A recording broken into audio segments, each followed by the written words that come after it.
I don't know. Say it with me. I don't know. Good God, it is liberating. I am a towering mountain of ignorance. I don't know. We're taught to believe that everything has a reason. Now, I'm glad that we have the desire to understand the world. That results in all sorts of great stuff. We want to know everything. We're humans. We're curious. And maybe it's our culture. Maybe it's just humanity. But I think a lot of the time we end up mixing up thinking something with knowing something. Suddenly, I know that I don't know. But somehow everyone else seems to know. They all know differently from each other, but they all seem to know. What I'm saying is nobody's opinions are correct in the world. And yet it's impossible not to tie your opinions to your concept of self. And often people tie those things so closely together that they begin defending their guesses as if they're defending their very lives. In a way, they are. This is why it can be so impossible to talk about certain topics with certain people. They've tied those suppositions to themselves so tightly with knots of narrative and constructed reality and values that there's just no untying it. And maybe unsurprisingly, in those situations, the best course of action is just to be friends. The world as we perceive it, as we've built it inside of ourselves, is a lie that we tell to ourselves, not out of deception, but out of necessity. We simply cannot understand the world as it is, and so we construct. But sometimes I just have to tell myself the thing that is definitely true, the truest thing I can say, which is that I don't know.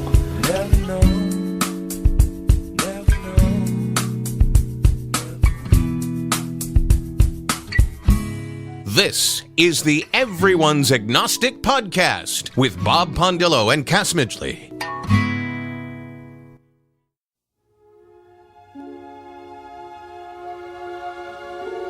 Part of the sabbatical, I spent a couple weeks in France on a beach, just trying to meet with God and trying to hear his voice and hear what he was saying. And there was just nothing there. It was just this deafening silence.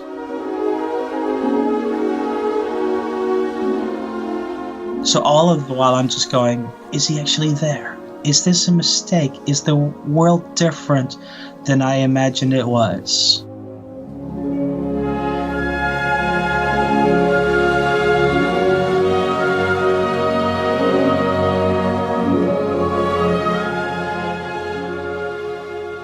Welcome, everyone, to episode 191 of the Everyone's Agnostic Podcast. I'm Cass Midgley. Today, Bob Pondillo and I interview Rogier Bos, Skyped in from the Netherlands. He was raised by YWAM parents, and he himself became a YWAMer. He eventually got an MA in World-evangelization and worked in church planning for over 20 years. A behavioral science class in college started a slow-motion earthquake underneath his evangelical worldview. It all came crashing down in the summer of 2014 when he decided to do a 3-month experiment of not praying. He thought to himself, if what I believe is true, then my life should take a serious turn for the worse. Only it didn't. He realized he was doing better. He resigned his position as Europe director of the church planning agency he was with and is now in the process of trying to rebuild his life. Back on episode 159, our guest was Karen Garst, who blogs as The Faithless Feminist. We talked about her book, Women Beyond Belief, Discovering Life Without Religion. She has a new book coming out June 1st that is now available for pre-order on Amazon. It's called Women versus Religion, The Case Against Faith and for Freedom. 13 essays written mostly by women. It covers all the Abrahamic religions, including Islam, and also focuses on the impact of religion on African Americans, Hispanics, and transgender women. A link to Karen Garst's book, Women versus Religion, The Case Against Faith and for Freedom, is in the show notes. I want to say how grateful I am for the communities that have formed through the relationships built around this podcast that support people who've been traumatized by their departure from faith and other life tragedies, both the online communities and the meetups that take place around the world, in fact. The stories on this podcast bear witness to the help community provides for us. Today's guest, Rogier, is no exception. If you'd like to be in our private Facebook support group, please contact me. It's a confidential group, and it's only for people who left their faith and were deeply impacted. The only exception I made for that rule was for Tracy Moody, because she's super special. If the thought of people getting together and organizing makes you nervous, just know there's no hierarchy, patriarchy, matriarchy, or malarkey. Everyone is free to be and do whatever they want or don't want. And I want to give a long overdue shout out to those of you who support this podcast financially. Your support enables us to keep doing this, as new listeners are just discovering us and more people are leaving faith and feeling alone and even a little bit crazy in their journey. Big thanks to our Patreon monthly supporters and our PayPal lump sum supporters and those who contributed to our Indiegogo campaign a couple of years ago. So here's my thanks to David R., John R., Bill H., Kim B., Angela B., Christy K., Kyle B., Kathy M., Leah H., Robert B., Robert D., Joy E., Fiona H., Eric W., Jules W., Elizabeth P., Andrew B., Jackie S., Matthew V., Bill F., Jamin E., Rob S., Adam L., Amy W., John M., Matthew V., David, Sam T., Raymond G., Charles P., Bonnie Y., Kelly C., Tyler W., Michael S., Spencer Vaughn, David F., Philip T., Michael C., Shanna S., Roger B., Danny T., Larry W., Rachel R., Justin B., Norma L., Steve S., Joel S., Mike R., Carl F., Ilana, David L., Angela R., Johnny W., Norman B., Sasha H., Brian C., Ari Z., Undercover Agnostic, Aaron M., Shonda S., Hugh M., Chrissy M., Hank V.,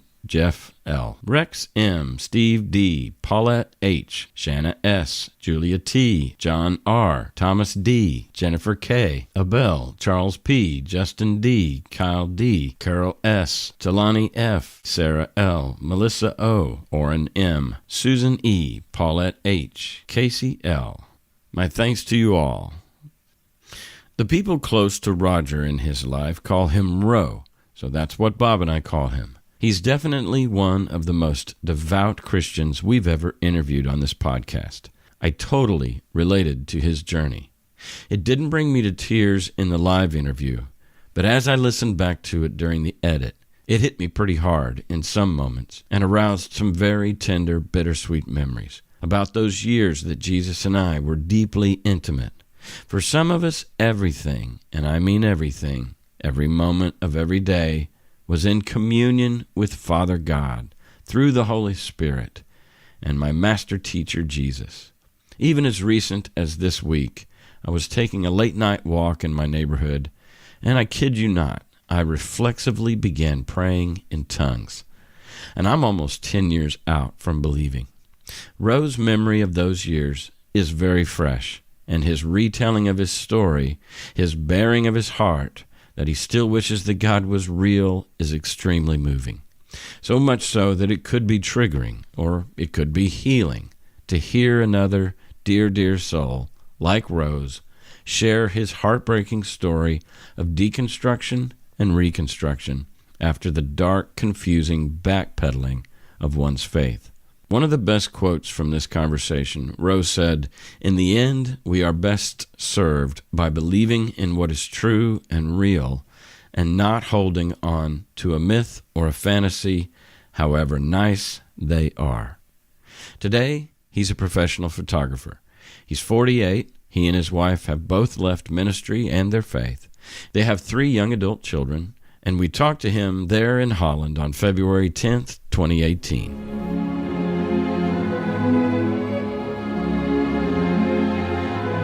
We interview people you don't know about a subject no one wants to talk about. We hope to encourage people in the process of deconstructing their faith and help curb the loneliness that accompanies it. We think the world is a better place when more people live by sight, not by faith. Please subscribe to our podcast and leave a review wherever you listen to podcasts. Also, we offer these podcasts freely, and your support truly makes a difference. You can support us in 2 easy ways. You can pledge a monthly donation through Patreon. That's patreon.com/EA Podcast. Or you can leave a lump sum donation through PayPal at our website, everyone'sagnostic.com. Our opening monologue is an excerpt from a YouTube by Hank Green titled Towering Mountain of Ignorance. The music behind it is Never Know by Jack Johnson. The segue music on this episode is Claire de Lune by the Philadelphia Orchestra. Thank you for listening, and be a yes-sayer to what is.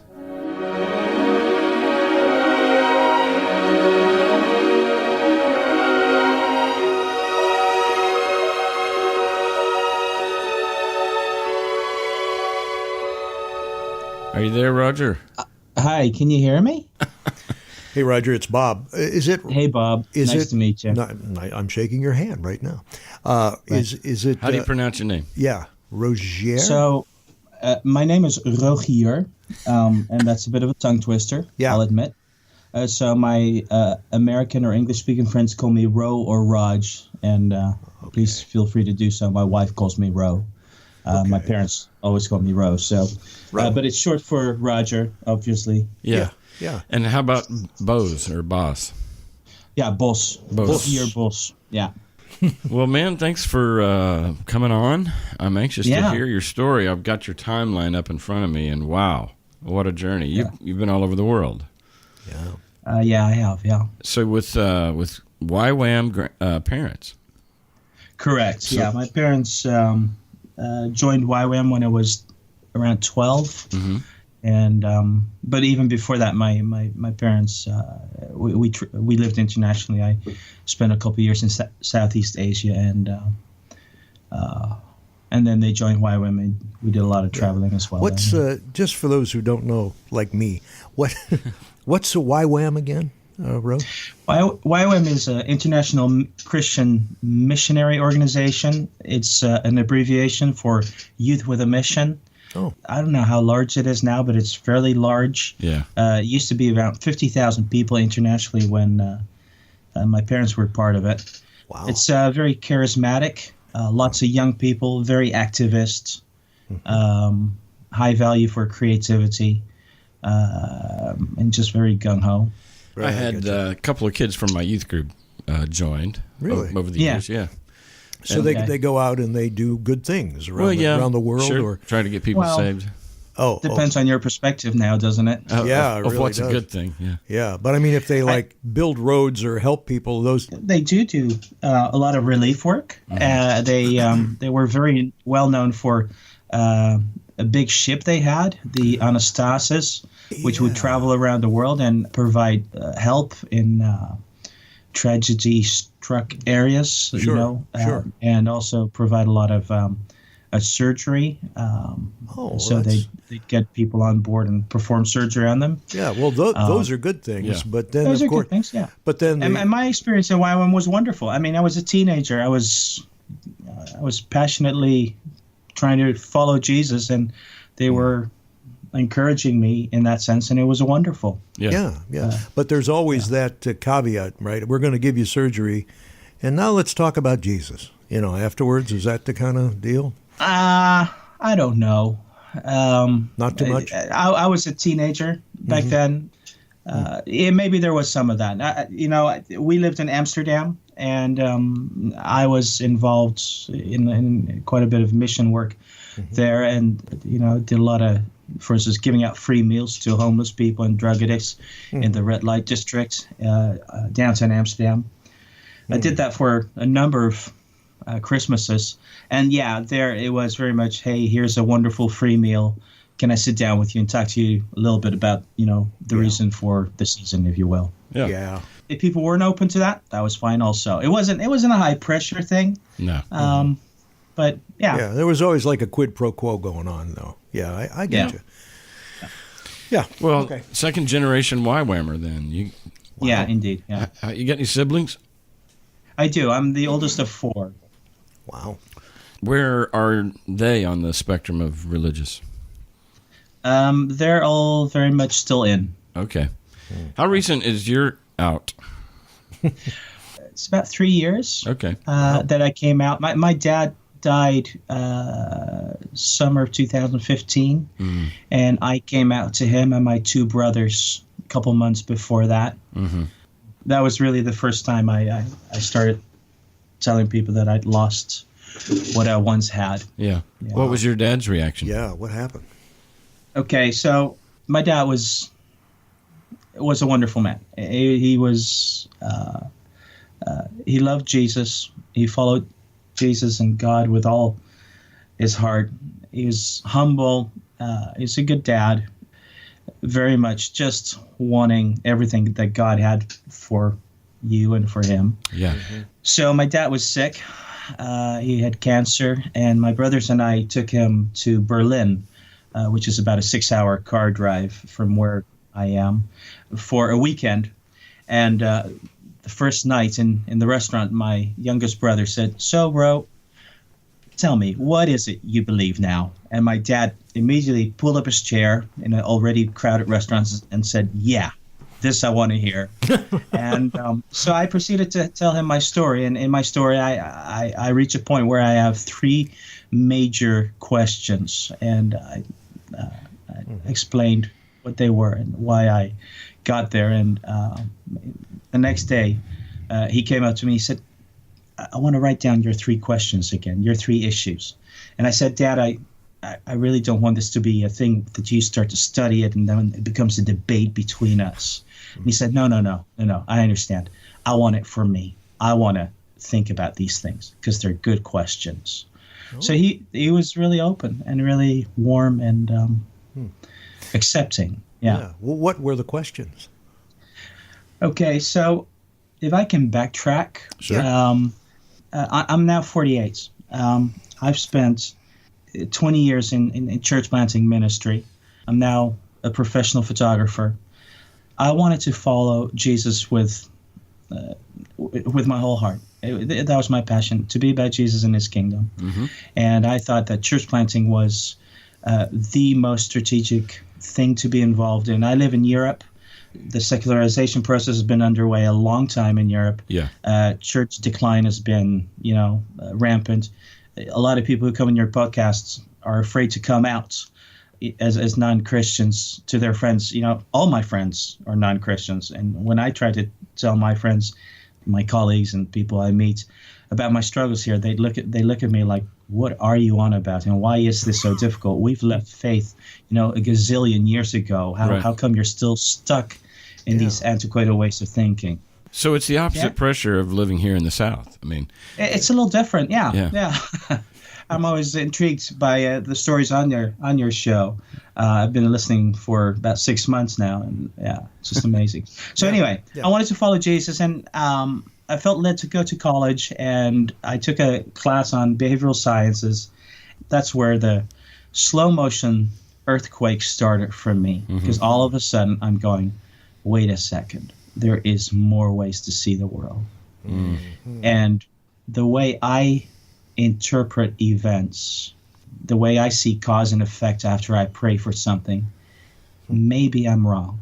Maybe it's just things happen naturally. Yeah. Mm-hmm. And there was a question that just was underneath the surface for so long. I went to study theology. I tried very hard. I didn't study theology because I wanted to address those questions, but I did. I was looking for ways to bolster my faith. Yeah. More and more, I started to realize it wasn't working. A friend of mine gave me a book about social Darwinism. I was at the time leading a church. It was growing leaps and bounds. I was struggling with some organizational things. This was a book about social Darwinism and how organizations change.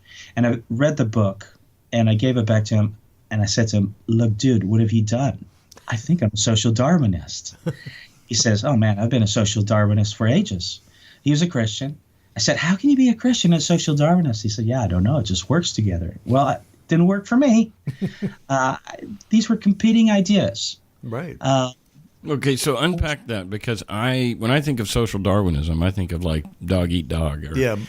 Malthus or whatever his name is. Yeah, that notion of survival of the fittest. Survival of the fittest. It really is it's a bastardization of Darwinism, actually. An incorrect way of looking at it. But, so what did it mean to you, Ro, that you adopted it? So what I think Darwin did was give us an alternative way of looking at the world, not just creation, but the world and the way we relate to each other and the way the world is organized. And if you come from a Christian background, it just really messes with your thinking. You know, either you believe in an interventionist God who knows all the thoughts in your minds and counts all the hairs in your head, and who's involved and who responds in because his people pray or something, or you believe in Darwin and cause and effect and indeed the survival of the fittest and the process of adaptation. And at that point, you don't need a God at all to understand the world. And you understand that the world is just organized in a logical, scientific, explicable manner. Do you understand what I'm saying? Yeah. Yeah, It just play with my mind. It just play with my mind. Yeah. Sure. I get it. I started to really struggle with my faith. So I was in this position of leadership. At the point I was Europe director for this church planting agency. I was traveling all over Europe trying to encourage our teams, and more and more I started to realize I can't do this anymore. I can't stand in front of these groups and hold this up and help them, encourage them to lead more people to Christ and build stronger, bigger, better churches, if you will, when I myself am just not convinced this is the right thing to do. So I went to the leadership of the organization. I requested a sabbatical. Yeah. And they were, and I explained, I was honest, and they were gracious and allowed me the time. And part of the sabbatical, I spent a couple weeks in France on a beach, just trying to meet with God and trying to hear his voice and hear what he was saying. And there was just nothing there. It was just this deafening silence. Wow. So all of the while I'm just going, is he actually there? Is this a mistake? Is the world different than I imagined it was? Okay, so here we get to the summer of, I think, 2015. We're supposed to go on holiday. I've been working as a professional photographer, trying to make ends meet. I've been working very hard, and I desperately need a break. And the day before we go, my car breaks down on the highway, and I'm like, oh my goodness, this isn't happening. We were supposed to use the car to go drive down to the Alps. Well, the guy who tows me off the road and fixes my car, and he says, yeah, I think you can probably go on holiday. So we go on holiday. We're driving down through France. The car breaks down again. I'm like, God, where are you? I'm praying like mad. God, please, can you have mercy? Can you understand? Can you, please, where am I? Just total desperation. So it breaks down in France. My French is not very good. We drive across the border into Germany, find a Ford garage. It's 5 o'clock. They look at me like, why are you going on holiday in this old piece of junk? They say, well, we'll look at it tomorrow. Here's a cheap hotel. And I'm in the hotel, and I call my parents, and my mom says, hey, we're going to pray for you, which is the one thing I wanted to hear. You know, my parents had to have a hotline to God somehow. Maybe God was angry with me or upset because of my lack of faith or my questions, but they were devout. They had followed him all their lives. And, you know, I wanted to hear my mom say, we're going to pray. The next morning, we wake up, go to the Ford garage, and I say to my wife, Sophie, I say, have you prayed? Are you praying? And she looks at me, she says, honey, I haven't prayed in months. And I'm like, what? She's the child of church planters. We married to go into ministry. This is who we are. This is what we do. What do you mean you haven't prayed for months? She said, I just haven't prayed for months. It hasn't worked for me. I haven't felt the need for it. Wow. I just felt crazy. Did you have any kind of notion that, you know, so when the storm was hitting Jonah's boat, and they were all like, you know, what? Why is God doing this? And they figured out it was Jonah. They threw him overboard. So did it ever occur to you that, okay, my wife's, because you just mentioned that it's like, okay, God's not hearing my prayers. My parents, if there's anybody on the planet that God's going to listen to, it's my parents. So you were relieved to hear that they were praying, and so maybe something will good will happen. Then you find out your wife hasn't prayed for months, and you're like, you're the Jonah. No. Okay. No. Because something else happened right there. Somewhere in the morning, I opened my phone, And I found out that flight MH370 had been shot down. Flight 370 was a flight that went from Amsterdam airport to Malaysia, and it was shot down over the Ukraine. You may remember this. And about 300 people, all the people on the plane died. And within a matter of hours, Sophie and myself had messages from 6 individual people who had all lost people who were on that flight. Yeah. And I'm sitting there thinking, my holiday is such a small thing. If there's a God, he has something better to do. Then fix your why car. am I so concerned? And right there and then I decided to engage in a 3-month experiment of not praying. Good. Because if what I believed was true, then my life should take a drastic turn for the worse if I stopped praying for 3 months. Right? Right. I guess. And I stopped praying for 3 months, and after 3 months, I realized I was feeling good, and I extended it for another 3 months, made it a total of 6 months, and it was just really helpful. Now, the interesting thing is, you know how Paul says, pray without ceasing, and every evangelical everywhere in the world feels guilty because he doesn't pray enough? Right. Mm-hmm. Stop praying for a bit, and all of a sudden you realize how much you pray. I didn't pray 25 times a day. I prayed 25 times an hour. Mm-hmm. I had to curb my desire to pray, my habits, just all the time. Yeah. God, sure. please. Oh, stop. No. Yeah. Jesus, no. I'd sit in the car, and between me, where I live, and the highway, it's like 3 minutes. I'd have to stop myself 8 times. Yeah. No, I totally relate. Yeah. All of a sudden, I realized I'm using this as a crutch. Yeah. It is time I need to take responsibility for myself. And this is where I came up with my 3 points, which I told my dad in the conversation in Berlin. Okay. 1, I've looked at all kinds of theologies. I want to know what truth is.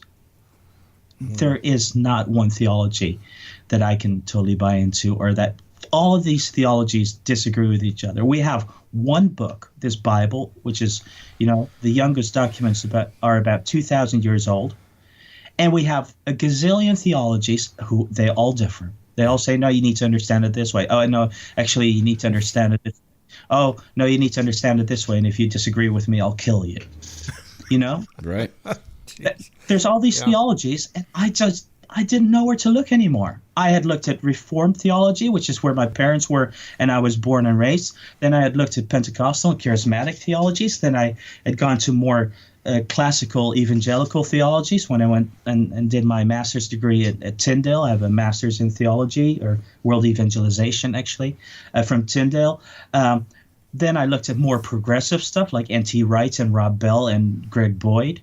And I'm just like, I don't know where to look anymore. Yeah. None of it makes sense. It's all Christian, though. It's all Christian theology. Yeah, these are all, Christian. Factions of Christian theology. Protestant theologies. Yeah. But you didn't look at Buddha or, any of the Eastern religions or... No. None of that stuff. No, of course, those are wrong. Okay. Well, yeah, of course, yeah. No. So my first question that I came with, I've looked everywhere. I just don't know what to believe anymore. So this is what I would tell my dad. Dad, there's 3 reasons why I've lost my faith. 1 is I don't know what to believe anymore. Okay.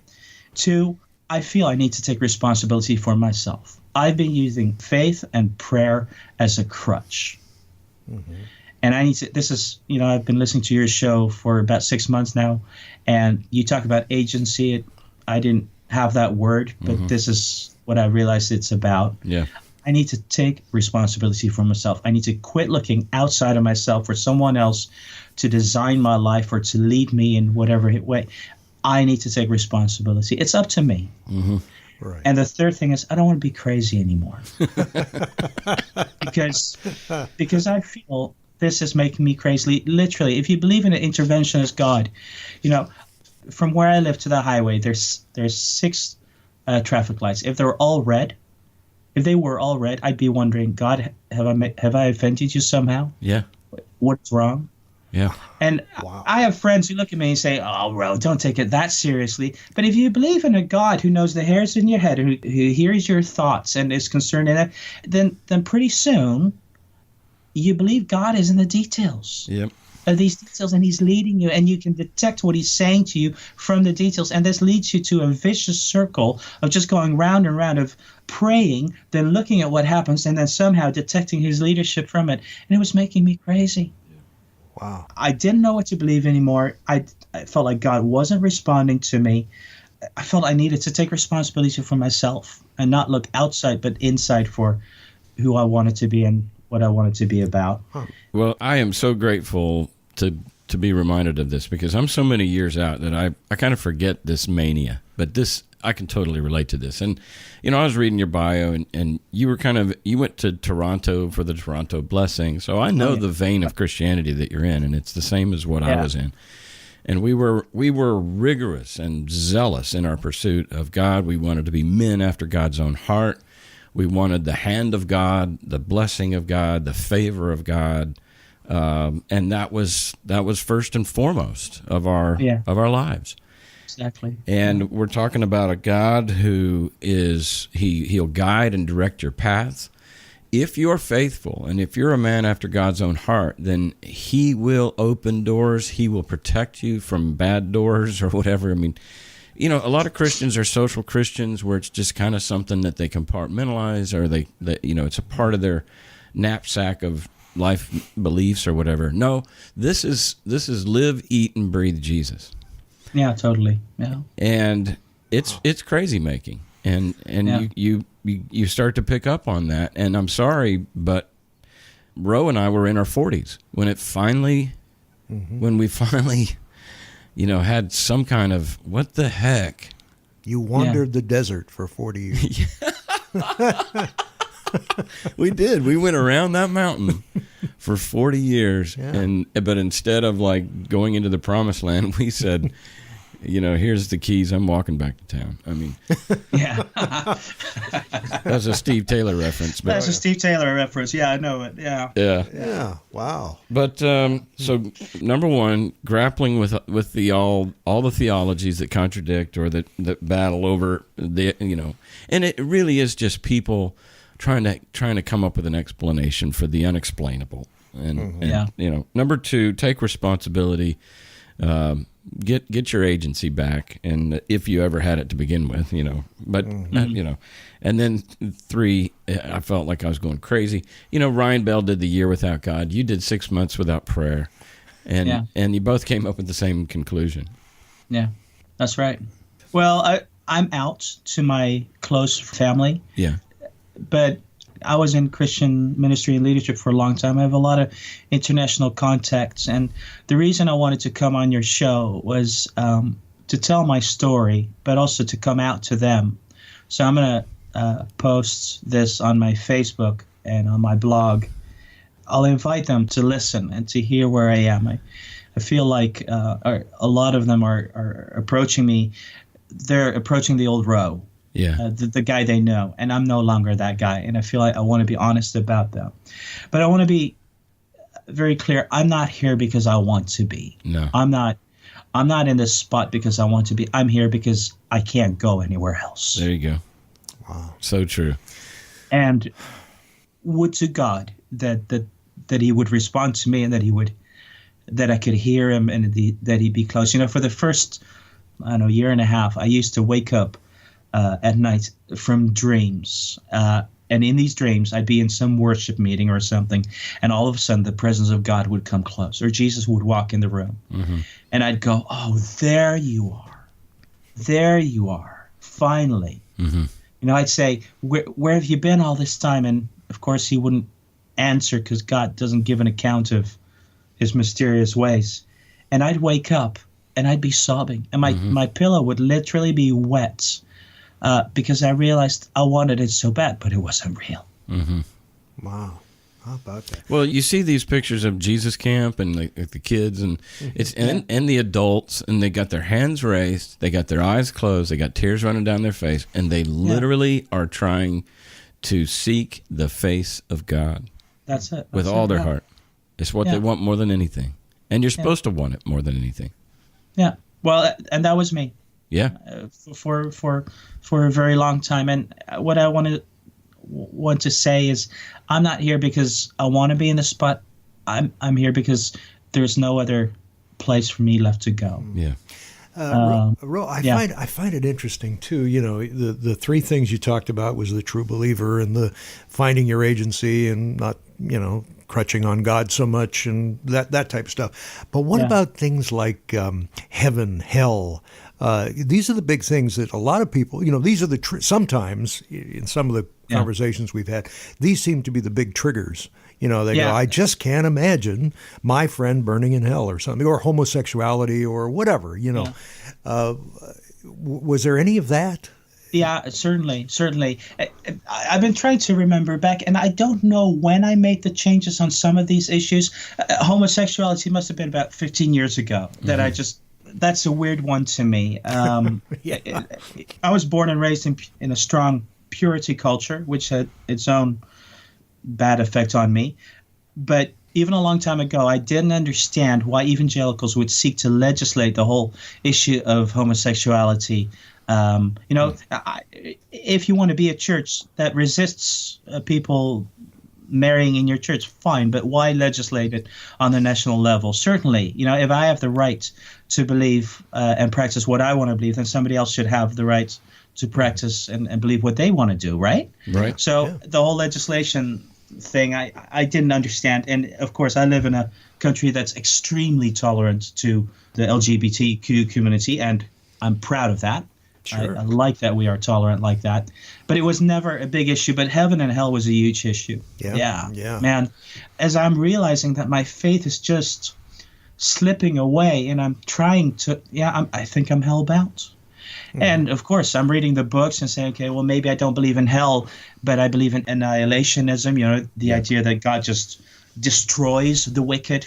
Mm-hmm. So they don't, it's not everlasting torment, but they don't enjoy the afterlife. I'm like, I want to enjoy the afterlife, Yeah. Or do I? Or do you? Because, eternity seems like a heck of a long time. The question of eternity was just hugely complicated. It was hugely difficult. And even now, having realized I'm no longer a Christian and having become an agnostic, the idea that there's nothing is scary too. Right. Mm-hmm. So I want to go back to that to your holiday. You get your you turn to your wife and say, "Have you been praying?" She says, "I haven't prayed for months." Your parents are praying, and was the car fixed? The car was fixed, and then it broke down again. Okay, so it was just you and your wife going on holiday. Yeah, right. And did you end up having a good time or a restful time? Had an amazing time. Good. Wonderful. Yeah. And that was you were in the thick of it, or at least you were in the early stages of it, That's right. Yeah. So when you drop the word purity culture, and that's code for, no fornication, no masturbation, a very strict, godly environment. God's very much involved and cares very much what you do with your genitalia. Yeah. And, that creates, I know for me, I had other things happen to me as a child with a babysitter that kind of messed with me sexually. And I had neighbors that, had access to pornographic magazines. So I was exposed to sexuality at a very young age. Especially when you're not supposed to be, right? Yeah, ideally. So that really kind of messed with you, didn't it? It opened up that thing prior to puberty, and so there was a season. One of the reasons why I'm not a pastor. Obviously I have other reasons now that are belief reasons, but at the time I was pastoring a church, and all my life I'd looked at pornography, even as hard as I tried not to. I'd just cycle around. Was it like just Playboy magazines or something? Well, it started out with magazines, but once the internet came around, it was videos and such. But I had a computer at work. I was teaching at a Christian school, and after hours, I looked at porn on this computer. And normally, I cover my tracks. I delete the cookies, I delete your history and stuff. And this time, a very shocking thing happened. And I'm sometimes porn has pop-ups, and there were some pop-ups that were just outrageous. There was bestiality, pedophilia, and it was so nauseating that it shocked me, and I just shut it down and walked away without cleaning the history.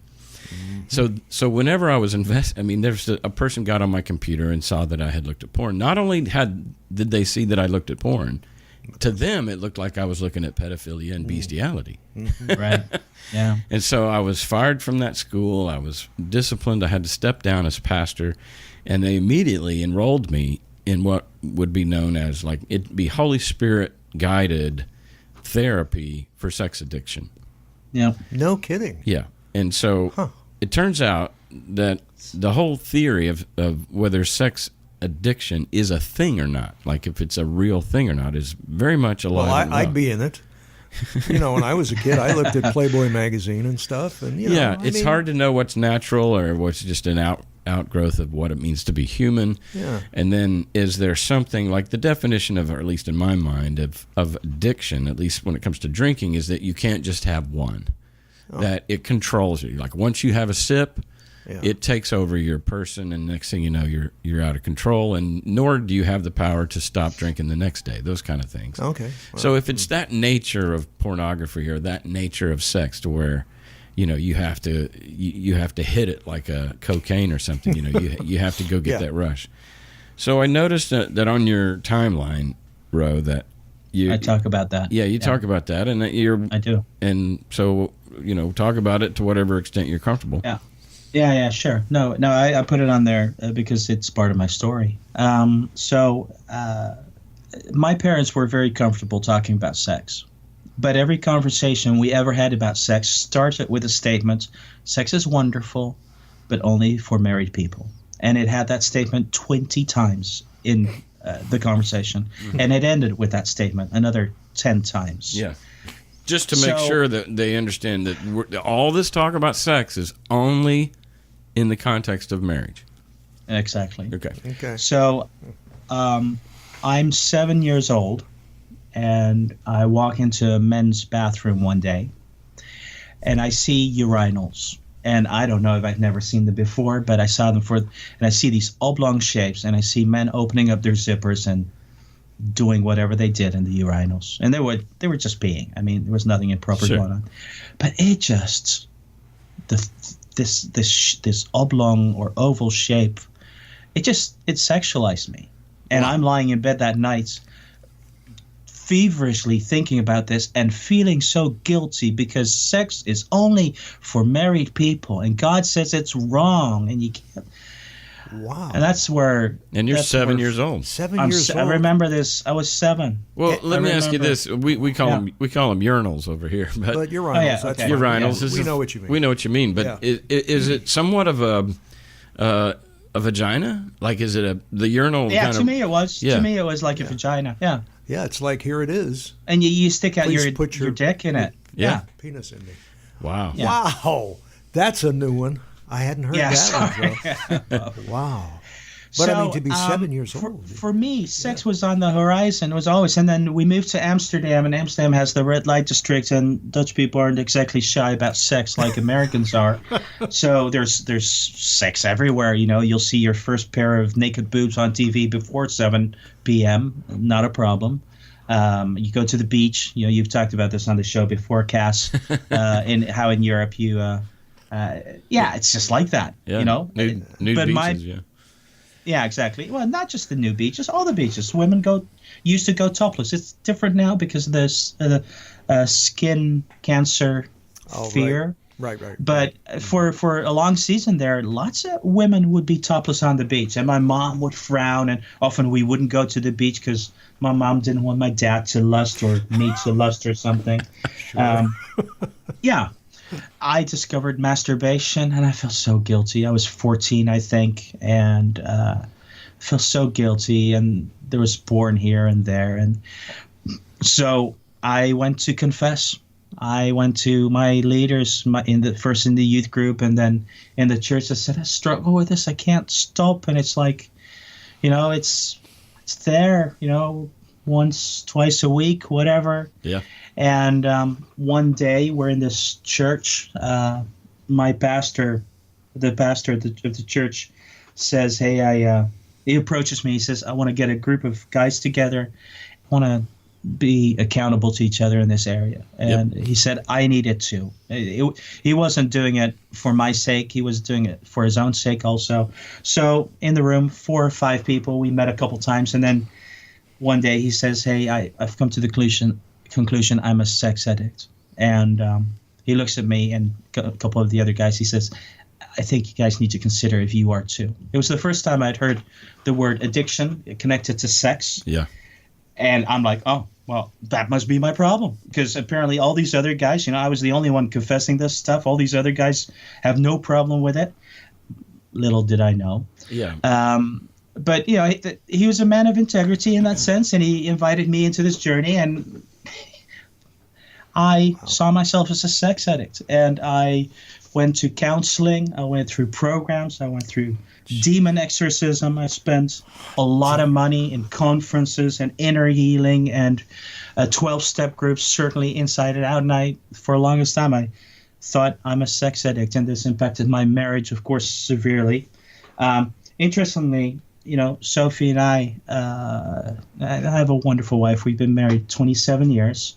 We did not have sex prior to being married. And that's more to her credit than to my credit. But try. Yeah, right. For the longest time, we just struggled with this. And more, I started to realize, but what if the Christian understanding of sexuality actually doesn't work? Yeah. What if sex is just recreation? Yeah. And we should stop being so irritated by it. And then you discover that sexual addiction is actually not a clinically recognized diagnosis. Yeah. It's not in the DSM. It's never been. It won't ever be. A secular therapist will tell you, no, sexual addiction, it doesn't. It's like a breathing addiction. Do you have an addiction to oxygen or to food? I mean, sure, you can have too much, but this is what the research shows. Always when people struggle with a lot of sexual obsession, it's in connection to a religious agenda that tells them they shouldn't have this. Yeah. Exactly. Yeah. I think about this in the context of just, say you love coconut cream pie. Let's say that somebody from Mars visited Earth and they see us struggling and fighting and actually, treating our own nature, our own desire for coconut cream pie as a pathology, or some kind of, addiction or whatever. I just love coconut cream pie.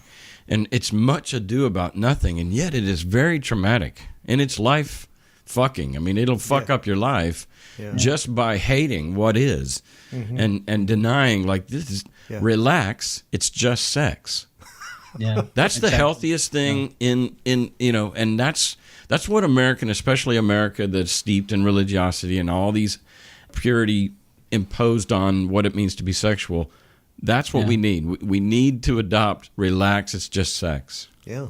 And then you find out that there's this whole industry that will sell you a problem that doesn't exist because they have a cure that doesn't do a thing, and next thing you know, you're 15 years into this before you realize it is just sex. You're referencing the church just then, right? You're saying that there's an organization that has a cure. No. I'm referencing the sex addiction treatment. Okay. The people who will sell you the idea that there's such a thing as sexual addiction. Oh, okay. It's a $1.5 billion industry. Wow. Okay. Yeah, and they'll sell you this problem and then sell you a cure. And of course, the cures are not very cheap. No, of course not. It's therapy here, and because it doesn't really work. You're going to be a sexual person. Sure. I mean, on this podcast, I don't know which episode it was, Cass, but you made in a previous episode, you said sex is like a river. And you can put rocks and stones and pieces of wood in it and try to dam it any way you want. But the water will just keep coming. Yeah, I was making reference to Catholic priests, that whenever you dam it up, it goes around, but it goes around in inappropriate ways. Like the river's supposed to be here. Up here is the land, and it's supposed to be land. Well, you dam the river, it goes up on the land, doesn't belong on the land. You know, Yeah. it belongs in the river, so leave it the fuck alone. But that's been part of my process, just realizing the Christian perspective on sexuality is far too limited, far too innovative, far too killing and damning and bullying. I mean, I look back now and I just feel like I've been bullied into this thinking and on this area. And admittedly, I did it to myself. You know, I opened up and I shared this with people, and they did it out of their best intentions. I understand all that. But still, 15 years into it was agony. And my wife and I had to fight for a healthy sense of sexuality coming out of this. How is Sophie? I mean, like, you evolved and you're working out. I mean, sometimes it's hard for especially Christian women not to take masturbation personal. Yeah. Oh, I see what you mean. Oh, very much. Yeah. Yeah. I think Sophie made a switch there. I don't know, about 10 years into our marriage, realizing that it wasn't about her, that it was in no way a comment on her, that this was basically just a natural drive, of which some people have more, some people have less, and it just became okay, and that really took the pressure off. And first of all, she's pursuing her own journey and moving away from faith and rebuilding a worldview and a way of living without it. But we're very much in that together, and we have, thankfully, a really good relationship and are learning to experience and enjoy our sexuality in our own way. And there's a lot of freedom and, fun. How hard did you play the man of the house patriarchy in your marriage? Pretty hard.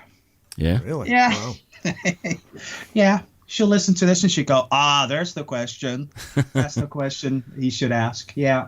Yeah, I prayed it hard. I believed I was responsible. And so I really had to unlearn a lot of, of course, only ever for the good of the family and for the good of us. And but I had to unlearn a lot. And we realized that we were enmeshed for many years, and now we've become unmeshed, and she is her own woman, and she has her own agenda and things and budget and finances. She has her own business and pursues her own agenda. So, I had to unlearn a lot.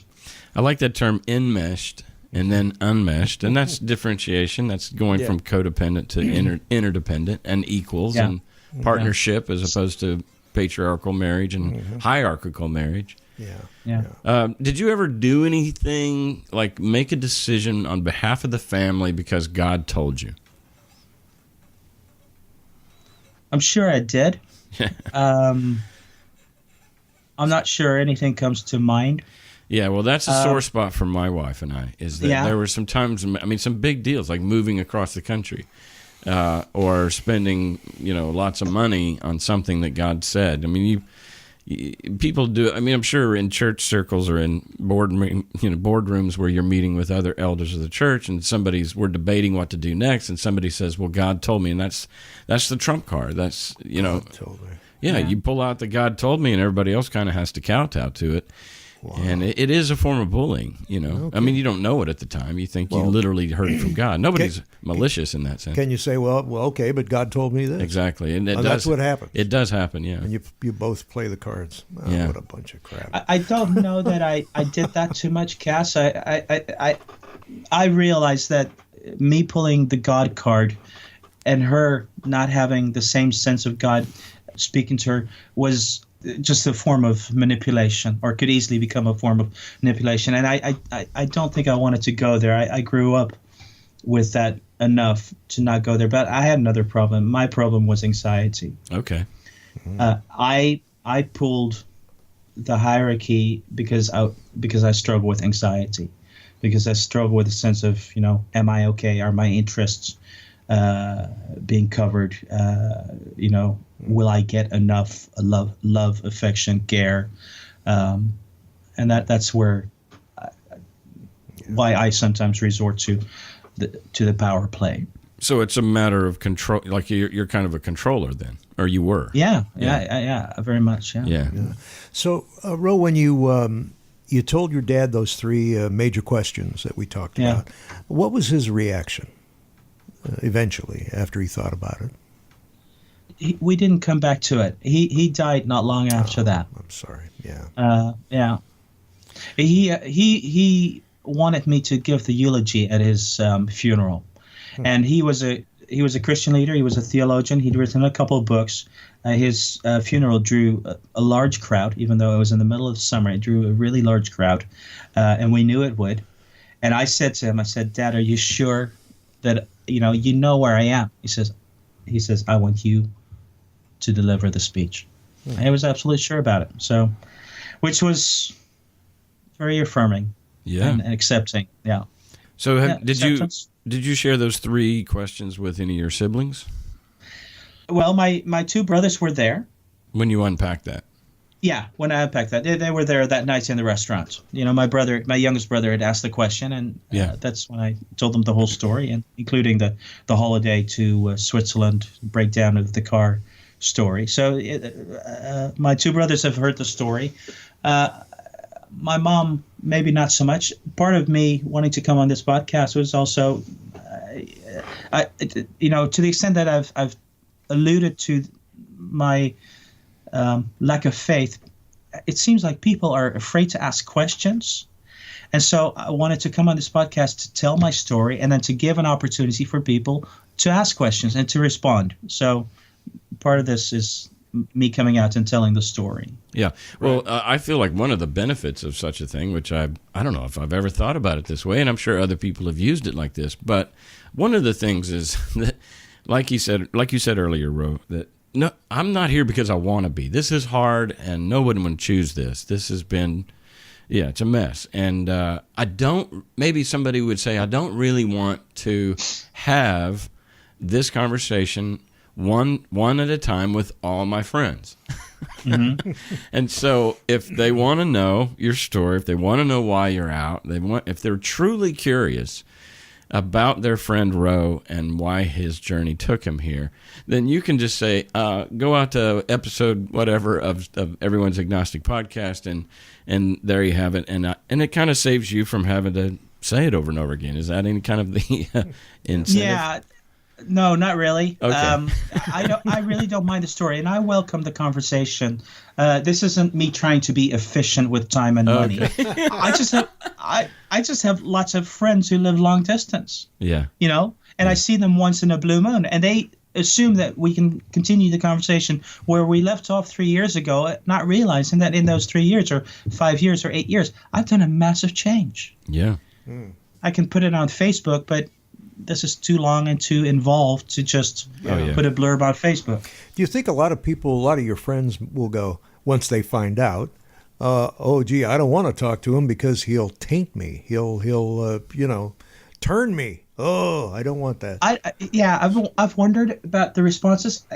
I don't think I'll get that very much. I don't know. I think there'll be a few people who will feel threatened, who feel like, okay, this could happen to me. Yeah, the demons got you. Yeah. Yeah, very much. The devil's got you. Oh, what a heyday he's had. I don't want to make too much of myself, but there are people who are Christians now because I let them there. Oh, yeah, thousands. Yeah. Well, no. Just a few. Okay.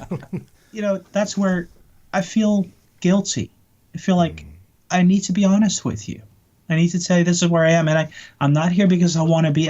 I'm not here because this is the easiest. Now I get to be who and do what I want, and sexually I can have my fun or whatever.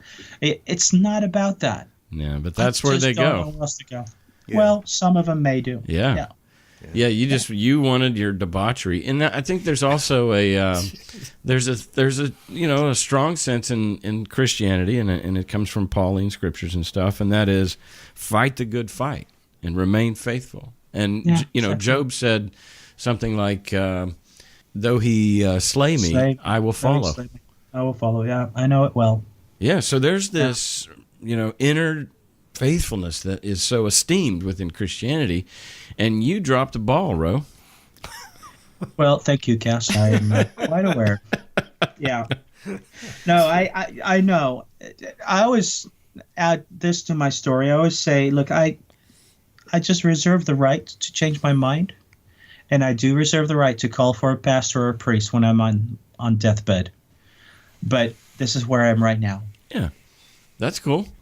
Yeah, I mean, I think most of us would say, that many people have made reference to that song, "Say Something, I'm Giving Up on You," Yeah. And they've also left it open to where at any point in time, God reveals himself to me in a way that is real to me. I'm back. Yeah.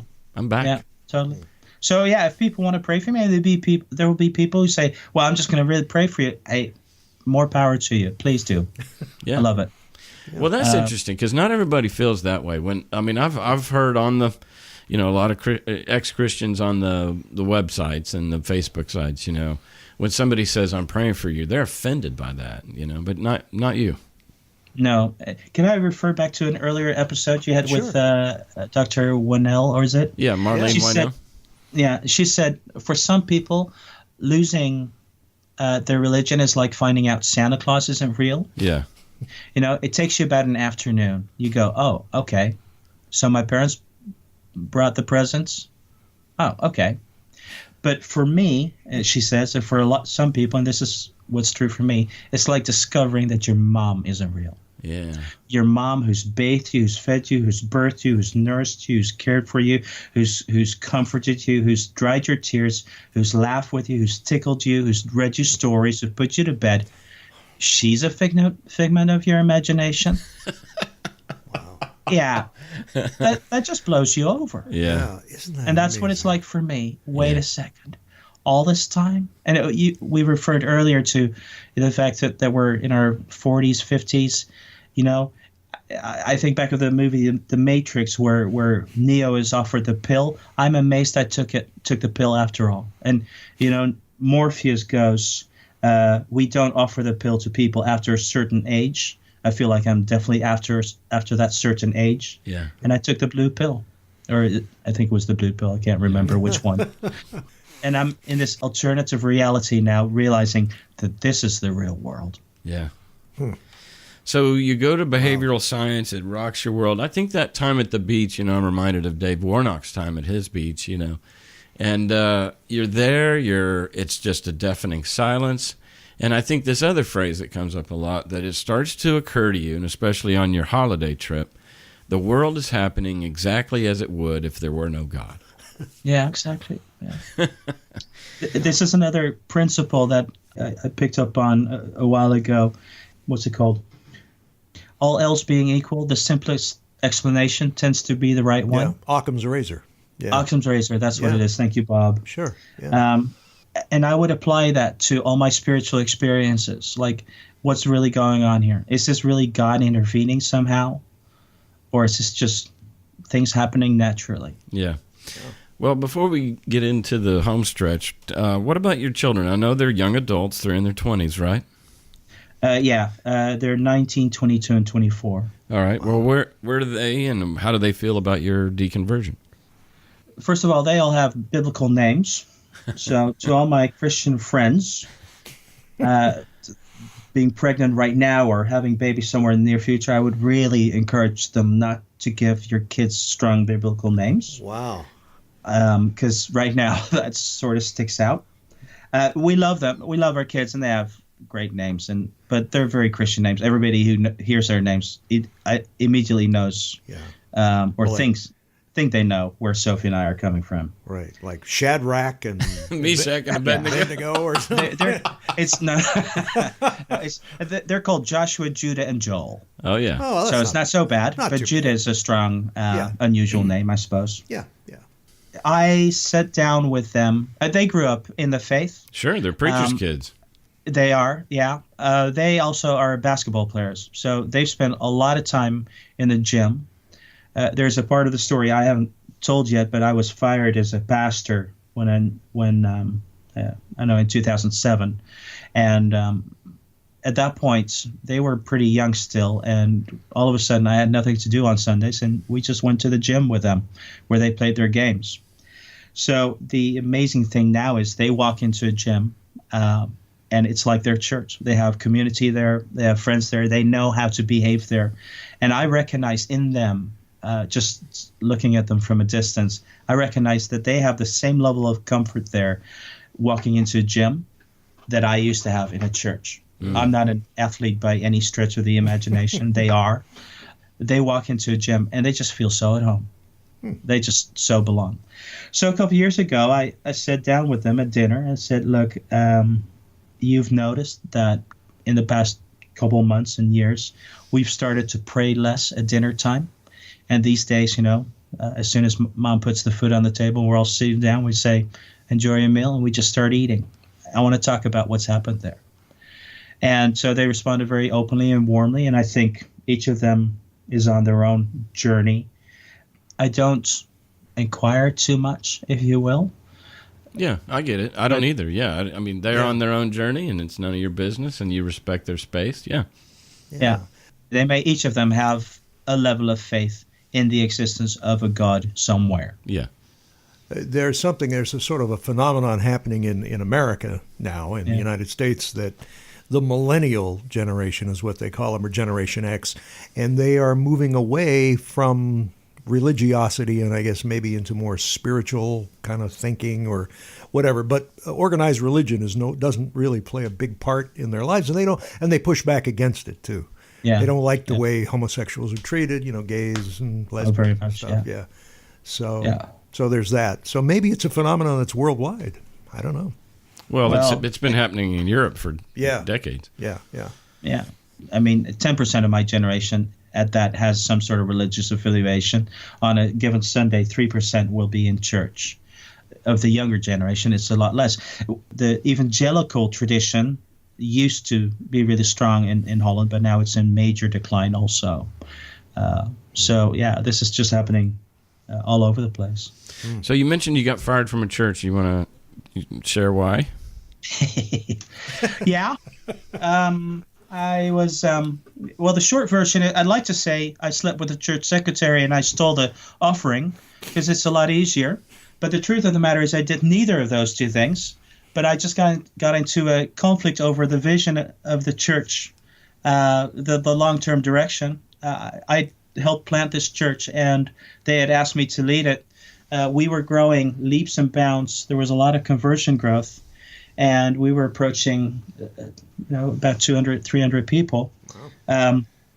And I sat down with the leadership. I said, I think we need to talk about where we want to go now. And we just could not get on one page. And it became a very heated debate, which had about 7 or 8 elements to it. And on none of these elements could we come to agreement. So that conversation lasted about 6 months, and then they said, we're tired of you, and we're kicking your ass to the curb. I was too experimental, too innovative for them, and they just wanted it far more traditional. Yeah, and gotcha. I didn't want to do that. Part of, I'll give you one example. We had a couple of people at the church who were living together and, having sex together. And, of course, that wasn't good. So one of the main leaders said, every board meeting we had, I'm concerned about the spiritual quality of the church. And I said, what are you referring to? And he said, well, I'm referring to people living together, having sex together, or not living together, but still having sex together. Outside of wedlock. He says, outside of wedlock, of course. He says, Ro, I want you to go talk to them. So, oh, you get the commission. Okay. Of course, I was the pastor. They were just the board members.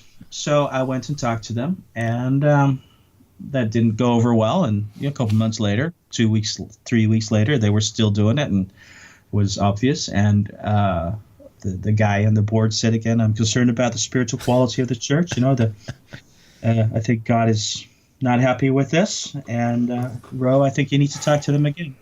And at that point, I said, no, I am not going to be the sex police.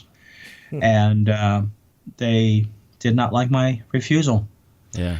So that was one issue. I just realized increasingly I was at odds with them.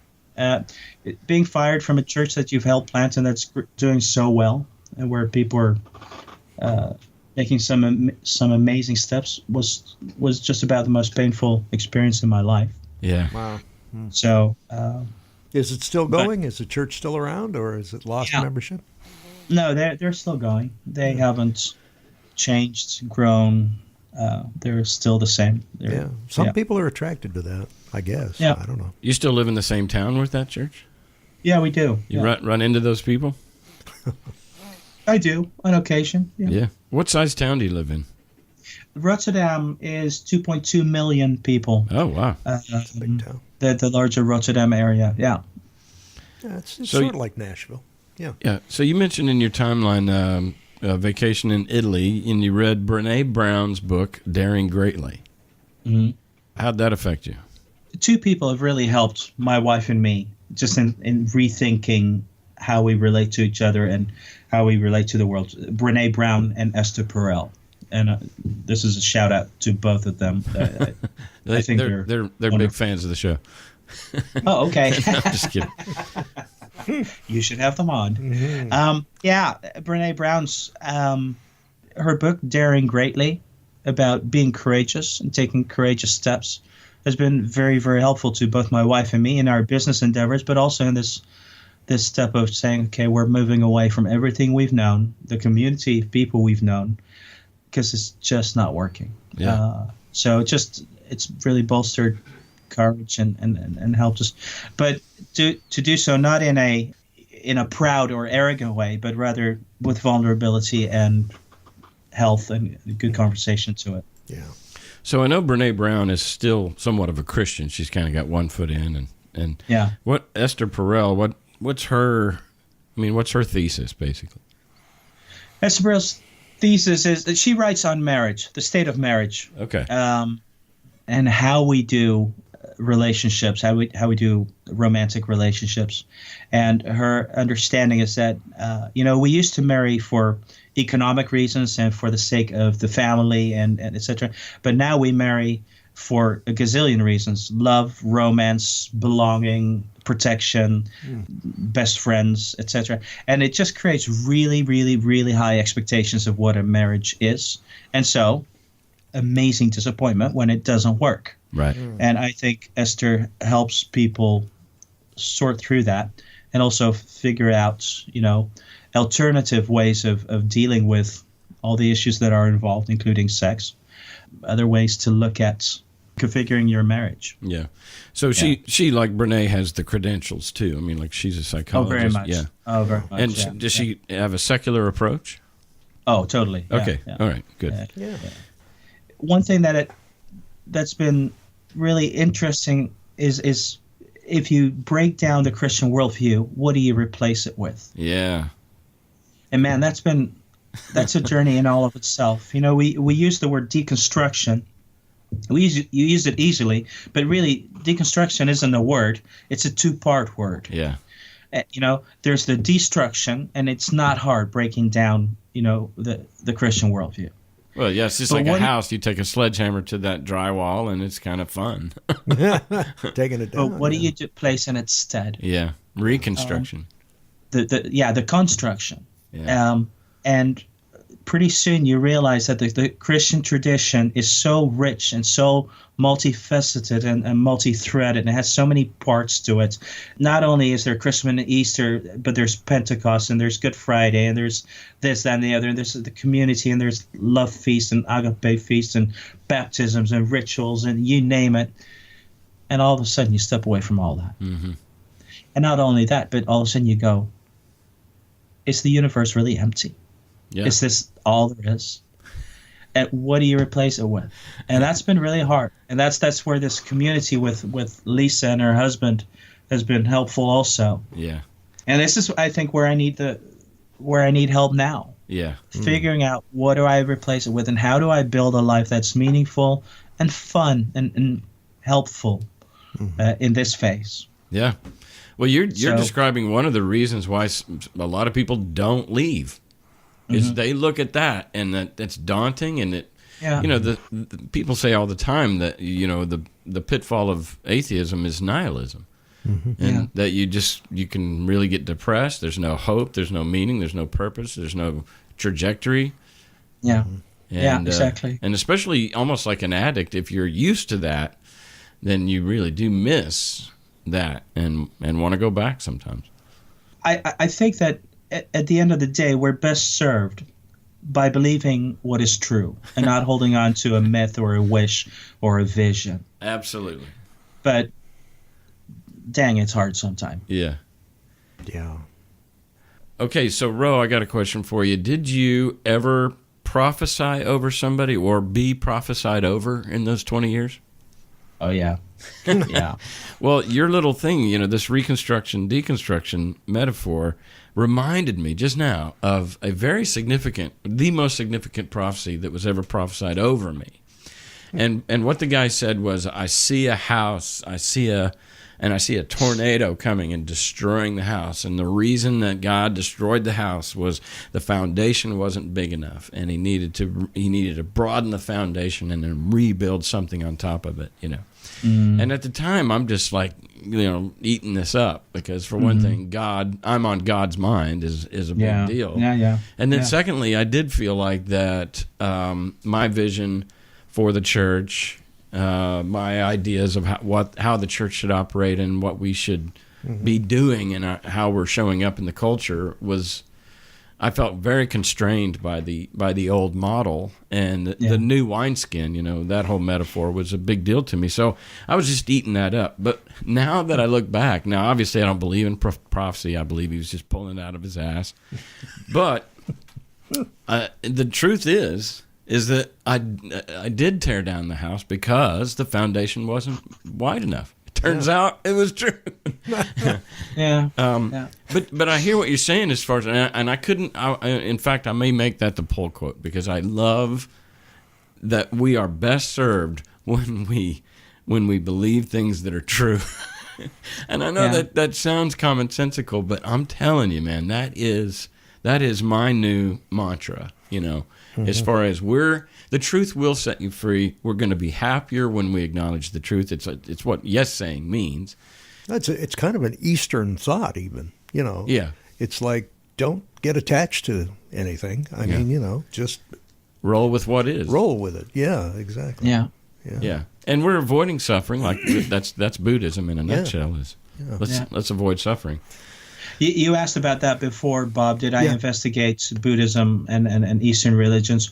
Yeah. Not at the time, but last March I got to visit Nepal for a couple of weeks. Wow. And it's just the oddest thing. You go to a strongly Hindu Buddhist country, and even though I've left the faith behind, but my sense of dread and fear and resistance and everything that sort of smells of that ilk, was so strong because it's just ingrained in you, But I'm coming to understand that there's a lot of insights in Buddhism that are just really helpful. I've taken up meditation now, just as a way to get to a bit more mindfulness. Yeah.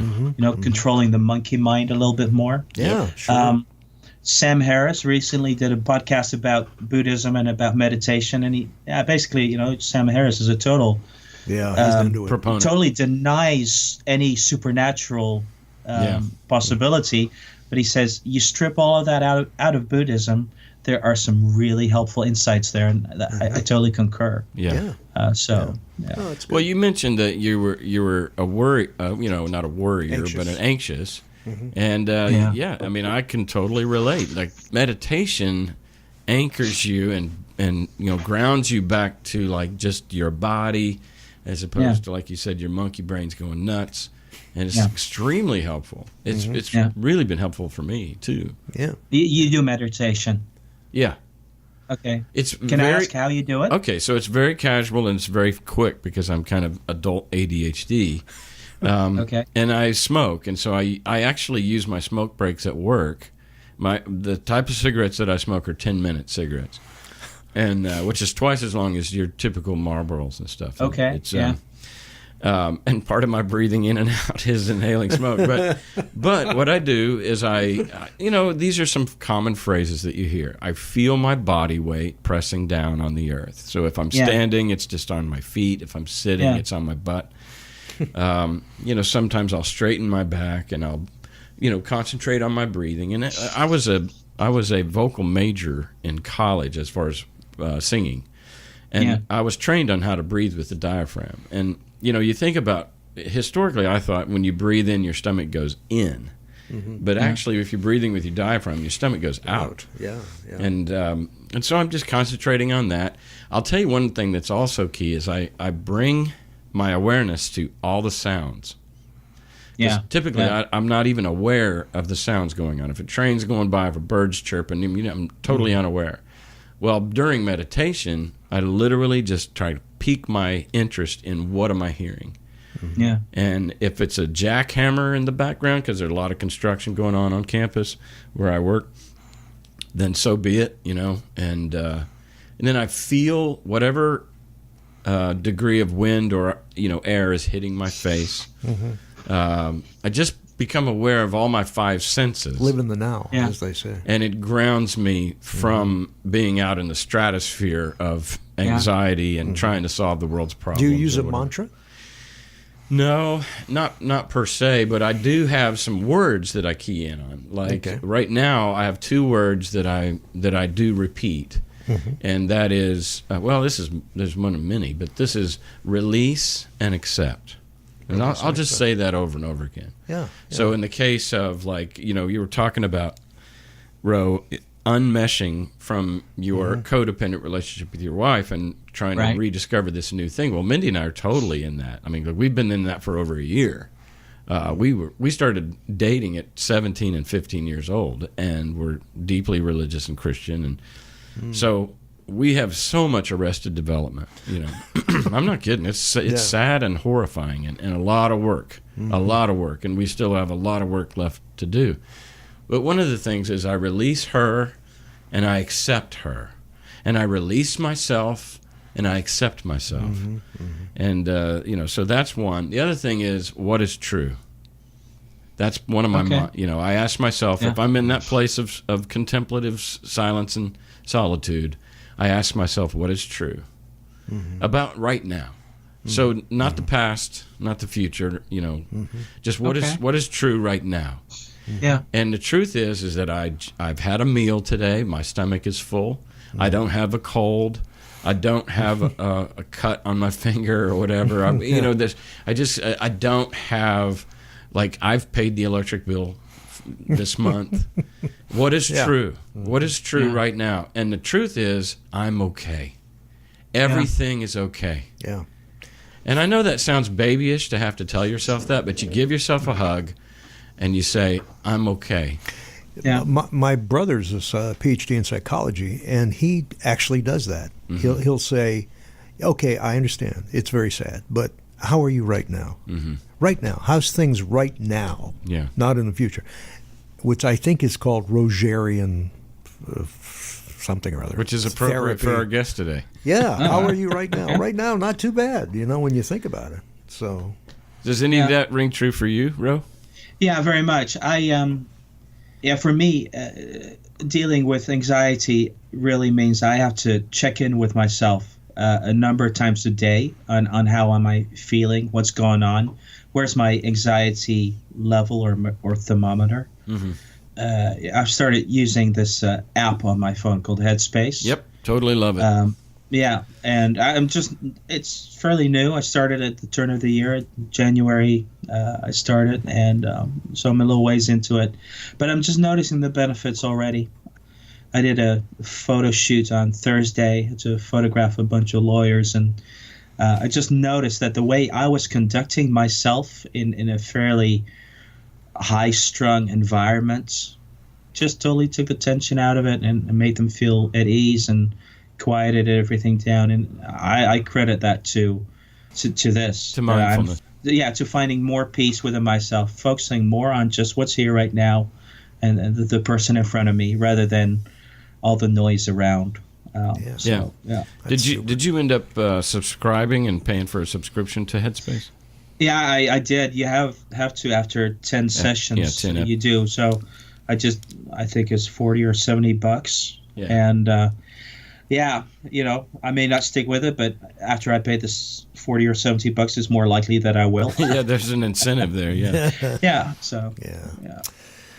All right. Well, we'd like to ask at the end of the show, what do you do for fun? What do you and your wife do for recreation? Yeah. So I'm a professional photographer, and I've basically made my living out of my hobby, but it's still a passion. I love what I do. And so I spent a lot of time doing photography. Well, can I ask you what your website is so people can go see your work? Yeah, it's rogierbos.com, ROGIERBOS.com. Okay. You may want. So I'm a commercial photographer. You know, there's artistic photographers. They basically have their own vision and then try to sell that. I ask my client, what is it you want photographed, and then I create the best possible photo of that. And I work mostly for companies and corporations. So it's corporate photography. It's, you know, my wife and I, we like going out for hikes. We watch the occasional Netflix show, not too much, but like what? Well, we like watching The Crown right now. Okay. Oh, that's big. Yeah. That's pretty good. Yeah. We both have our own business, so we work pretty hard, and we enjoy our kids. Oh, I know you like asking, what do you drink? My wife and I don't drink much. We've always been allowed to drink. Drugs have always been around. You know, I grew up in Amsterdam. Drugs and pot were around the corner. It's legal. Oh, sure. It's legal. Yeah, very much. Yeah. It's never been any temptation to me. I've seen the destruction of drug addiction. No, thank you. Yeah, isn't there like a park in Amsterdam where just a bunch of heroin addicts are walking around like zombies? Yeah, not anymore. It used to be that way. Yeah. The red light district was amazing. When I lived in Amsterdam when I was growing up, it's a pretty dark place. People, just the devastation of drug addiction was amazing. Well, how'd they rein that in? By regulating supply. So they make it legal. They made it legal. It's been legal for a long time. So there's all over Amsterdam and all over Holland, there's about 500 coffee shops where you can buy marijuana or hash over the counter in all kinds of shapes. But it's very hard for these stores to be supplied to. And that's where the criminalization has happened. So the lure of doing the forbidden is not there, but these shops don't have a strong supply. And as a result, there's, the problem's really been dammed in. Yeah. And then really good healthcare. Yeah. Nationalized healthcare, can I add? Yeah. Yeah, that's nice. And you've benefited from that? It's a working, functional thing? Oh, very much, yeah. It's funny how much we're told by the right that it's like all these other countries. No. It's bankrupt. You have to stand in line for hours and all this. No, not at all. The healthcare in Holland is simply amazing. It certainly, you know, for some things there's a waiting line, but whenever my wife or myself or kids have had issues, it's available, accessible, affordable. Doctors don't have high malpractice insurance fees, so the fees are a lot more reasonable than they are in the U.S. National medicine is I think what a civilized country has and does. Yeah. It's coming here, I think. Yeah. A few more years, it'll be here. Yeah. So back on episode 175, we had a guest called named Lisa Hope. Yeah. And she was a U.S. diplomat stationed there in the Netherlands. Yeah. And I understand you guys have met.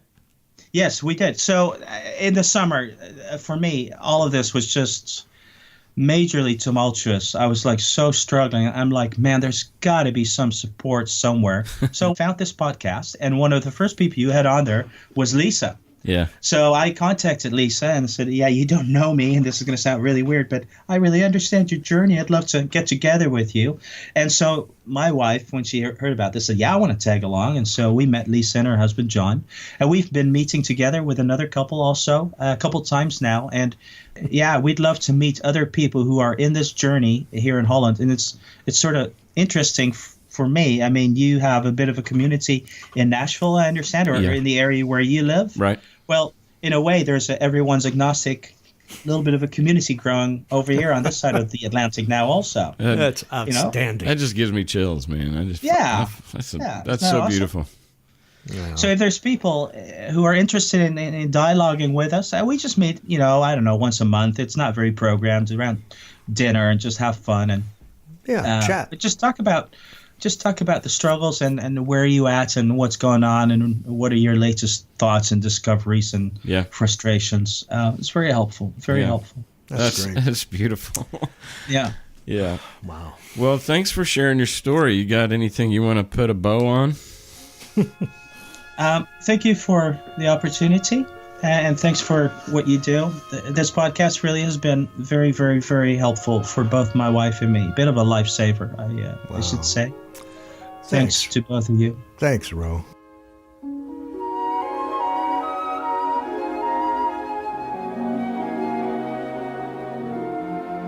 Can you pronounce his name? No. He rolled his R's. Rogier Bos. Rogier Bos. Something like that. Rogier Bos. Yeah. But if you were masturbating only once or twice a week, you weren't a sex addict. I was a sex addict. Yeah. Oh, I mean, when you're in your 12, 13, 14, I mean, it's like daily, isn't it? Yeah, for sure. I mean, Well, it's so exciting. Now, I was already raised, there's still a lot of shame around it, though, I mean, I try to do it so that nobody walks in on me. And I think for all the years that I've been doing it, I've been pretty cool. Lock the door. Yeah, lock the door. Well, it is a private thing. Yeah. But just no shame. And I think it's good. I mean, it's good for the body. It's good for the nervous system to me. I feel like it recalibrates. It helps me sleep. Yeah. Well, I mean, this is not these days. I don't have to worry about that. But but I remember, as Woody Allen would say, it's sex with someone you love. So, I've got next to my bed, I've got a back scratcher. Yeah. So, sometimes at the end of the day, I've got my shirt off and it just feels really good. Yeah. That's about the degree of shame that I feel. I'm not ashamed of scratching my back. Yeah, and I'm not ashamed of rubbing one out every now and then. Well, so anyway, no sex addiction there for Ro. That's bullshit. Yeah, but this notion of being exorcised, have demons exorcised from you. What in the world? I mean, let me just understand this. Is this a Protestant thing? Oh, yeah. And they say, "Ayo to demons, ayo to that type of stuff," or it's not like the Catholic Church where they're. But it's not like the Catholic Church where they're speaking in Latin and waving a cross, waving a cross at you, and no, there's no incense, there's no cross, but there is like the laying on of hands. So typically in that case where there's an exorcism, a pastor would put the palm of his hand on your forehead. That's a common thing, or on your chest. And you might have spotters around in case you pass out, or in case you go into like a seizure of some kind. Because a lot of that happens. People end up on the ground shaking. Wow. Or sometimes, in an extreme case, the person being exorcised will begin yelling back at the pastor. Oh, as if the demon's the demon talking. is speaking. Yeah. Oh, jeez. And it's just it's wacky, man. If we believe it's not real, then it's just a lot of drama. I mean, and it's people believing it's real and wanting it to be true. Anyway, it's weird. It's wacky. Very interesting. So I think there's a phenomenon going on here because he said two things. One of the three things, one of his three questions that really drew him out of the faith. When the second one was, I got to take responsibility for my life. I've just constantly left it up to God to fix this or to guide my path, and I've got to get my agency back. And then later on, when he was talking about the patriarchy and how within Christianity the wife is submissive and the wives are to submit to their husbands as if to the Lord. So you're the Lord of the household when you're the husband. And he said, I felt like I was taking responsibility. So in a way, Christianity makes you irresponsible for some things, like you should be taking ownership of. Then you're taking responsibility for the wrong things. Mm-hmm. So it's just there's a upside downness to it. Yeah, really, really strange. When you guys were talking about what's it all mean, and the idea of if you're an atheist, the next step is nihilism. I mean, the belief that everything's meaningless. Everything's pointless. And I think that's where I am. Yeah. Yeah, I mean, I look at it. I'm an optimistic nihilist. Yeah, it's a healthy version. Or a delusional nihilist. I don't know. I think you have to be a little delusional to live. A little delusional, just a little bit to say, things are fine. Yeah. And I make my own meaning. that type of stuff. But yeah, maybe it'd have to be just a slight amount of delusion, because the truth is that, for example, you and Edie have a wonderful experience together. Mm-hmm. You guys are, habitual moviegoers. Mm-hmm. And so you have that thing where you go see a movie together, and then you go out afterwards and talk about it. Mm-hmm. And so it's not delusional that your life is rich with meaning and joy.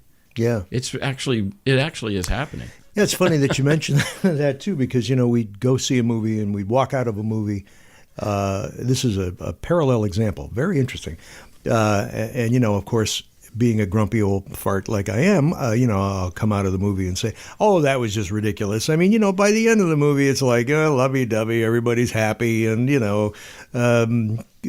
two people find each other, fall in love, and be happy. I mean, it's so predictable. So predictable. So that never happens. And then Edie would say, well, it happened to us. And it's like, duh, yeah, you're right. So that type of stuff is yeah. All right, man. Good talking to you. Always good. See you next week. You got it.